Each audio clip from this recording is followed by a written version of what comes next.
Guys ഞാനിപ്പോൾ ഉള്ളത് സർക്കയിൽ നമ്മളെ ലൈലി ഹോട്ടലിലാണ്.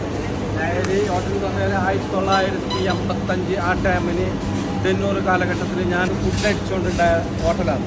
നല്ല ഫുഡാണ് ഇവിടുത്തെ. മട്ടൻ ബിരിയാണി ഇവിടുത്തെ ഫേമസ്. അപ്പോൾ നമുക്ക് നോക്കാം, കണ്ടറിയാം. അപ്പോൾ ഇതൊരു ടേസ്റ്റൊക്കെ നോക്കാം. കമോൺ.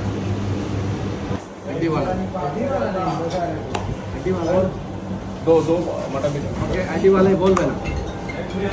അടിവാള എന്ന് പറഞ്ഞെങ്കിൽ നല്ല മട്ടൺ, ഫ്രഷ് മട്ടനായിരുന്നു. അടിയില്ലാത്തത് ഫ്രോസൻ്റെ പാക്കറ്റ് മിക്സ് ആക്കും. അതിനാണ് എപ്പോൾ കഴിക്കുമ്പോഴേക്കും അടിവാള വേണം. അതായത് പൊട്ടുള്ള പീസ് എന്ന് പറഞ്ഞാൽ നല്ല ഫ്രഷ് മട്ടൺ ഉണ്ടാവും. ഓക്കെ, അപ്പോൾ നമുക്കൊന്ന് കഴിച്ചോ ഗായ്സ്. അങ്ങനെ മട്ടൻ ബിരിയാണി, ലഹരിയിലത്തെ മട്ടൻ ബിരിയാണി എത്തിയിട്ടുണ്ട്.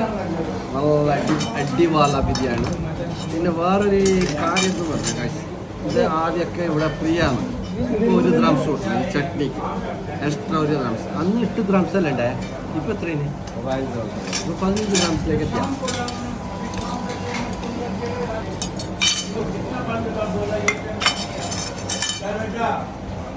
ഒരു ഉരുളക്കിഴങ്ങ് ഉണ്ടാവും നിർബന്ധം. വേറെ ഇല്ല, ഇത് എല്ലുള്ള പീസ് ഇല്ല.